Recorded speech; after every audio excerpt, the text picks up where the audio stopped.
और चलिए अगली खबर का रुख करते हैं। प्रधानमंत्री मोदी का पेरिस में स्वागत किया गया। एवियन में G7 शिखर सम्मेलन के बाद पेरिस पहुंचे हैं प्रधानमंत्री मोदी। प्रधानमंत्री का प्रवासी भारतीयों ने गर्मजोशी के साथ स्वागत किया। पीएम मोदी विवटेक शिखर सम्मेलन में भी भाग लेंगे। आज पीएम मोदी द्विपक्षीय बैठकों में हिस्सा लेंगे। तस्वीरें आपको हम दिखा रहे हैं। जब प्रधानमंत्री पेरिस पहुंचे तब उनका किस तरीके से स्वागत किया गया और इसके बाद जो प्रवासी भारतीय हैं उनसे भी प्रधानमंत्री ने, ये देखिए आप दूसरी तस्वीर आपके सामने, प्रवासी भारतीय जो कि इंडियन डायस्पोरा प्रधानमंत्री से मुलाकात के लिए इंतजार कर रहा था, बेताब था, उनसे प्रधानमंत्री ने न सिर्फ मुलाकात की, देखिए बेहद करीब जाकर प्रधानमंत्री ने जितना मुमकिन हो सका सभी से हाथ भी मिलाए। और यह प्रधानमंत्री का एक अलग ही अंदाज है जो अक्सर देखने को मिलता है। और इससे पहले कल फ्रांस में ही प्रधानमंत्री नरेंद्र मोदी और अमेरिकी राष्ट्रपति डोनाल्ड ट्रंप की मुलाकात हुई। करीब 20 मिनट की संयुक्त प्रेस कॉन्फ्रेंस हुई और इस प्रेस ब्रीफिंग में राष्ट्रपति डोनाल्ड ट्रंप ने प्रधानमंत्री मोदी के मजबूत व्यक्तित्व और कार्यशैली की तारीफ की है।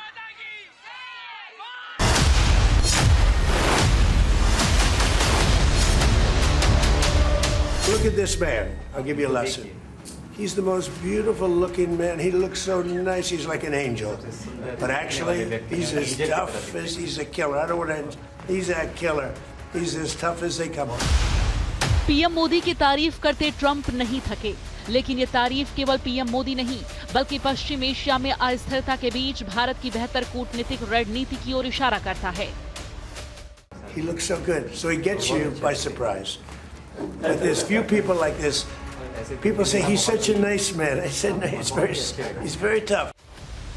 लगे हाथ ट्रंप के साथ साझा प्रेस कॉन्फ्रेंस में पीएम मोदी ने भारतीय नाविकों की मौत का मुद्दा भी उठाया और समुद्री व्यापार मार्गों की सुरक्षा और स्वतंत्रता पर जोर दिया। भारत के लाखों सीफेरर्स आज दुनिया के अलग अलग समुद्र में अपनी सेवाएं दे रहे हैं, विश्व की प्रगति में बहुत बड़ा योगदान दे रहे हैं और मैं समझता हूं कि उनकी सुरक्षा भी उतना ही महत्वपूर्ण है। मुझे पूरा विश्वास है कि समझौते में सीफेरर की सुरक्षा भी सुनिश्चित होगी और उसको प्राथमिकता मिलेगी। Yeah, I do. I heard about that. It's a rough profession. There's no question about it. And we work together on it. आपको बता दें कि पिछले हफ्ते ही ओमान की खाड़ी में 3 दिनों के अंदर 3 भारतीय जहाजों पर हमले हुए थे। पहला हमला MT मारवेक्स पर हुआ था, जिसमें सवार 24 भारतीय क्रू मेंबर्स को ओमान ने बचाया था। दूसरा हमला MT सेटेबेलो पर अमेरिका ने किया था, जिसमें 3 भारतीय नाविकों की जान गई थी और तीसरा हमला MT जलवीर पर हुआ था। प्रधानमंत्री मोदी ने स्ट्रेट ऑफ हॉर्मुज का मुद्दा भी मजबूती से उठाया। उन्होंने कहा कि वैश्विक अर्थव्यवस्था के लिए इस समुद्री मार्ग का खुला रहना बेहद जरूरी है। पश्चिम एशिया में शांति के जो प्रयास में प्रगति हुई है, इसके लिए मैं आपका अभिनंदन करता हूँ। आपके इन प्रयासों के कारण पश्चिम एशिया में शांति की एक नई किरण नजर आ रही है और हम आशा करते हैं कि चिरस्थायी शांति बनेगी। एक्सेलेंसी, आप और हम सभी इस बात से सहमत हैं कि हॉर्मुज का खुला रहना एक वैश्विक अर्थव्यवस्था के लिए बहुत ही अनिवार्य है। बहरहाल फरवरी 2025 के बाद पहली बार G7 के समिट के मौके पर पीएम मोदी और ट्रंप की मुलाकात हुई। ये मुलाकात ऐसे वक्त में हुई है जब जंग और तनाव की वजह से दुनिया में अविश्वास है। पीएम ने वैश्विक शांति पर जोर दिया। पीएम मोदी और ट्रंप की ये मुलाकात कूटनीतिक स्तर पर बड़ी मानी जा रही है। भारत और अमेरिका के बीच चर्चा के मुद्दों की जानकारी धीरे धीरे छनकर बाहर आएगी।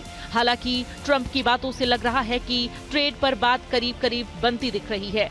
एक जानकारी के मुताबिक हथियार खरीद, तकनीक ट्रांसफर, फाइटर जेट इंजन, व्यापार, टैरिफ, आर्टिफिशियल इंटेलिजेंस पर जोर दिया गया है। ट्रंप ने पीएम मोदी से एक बड़ा वादा भी किया।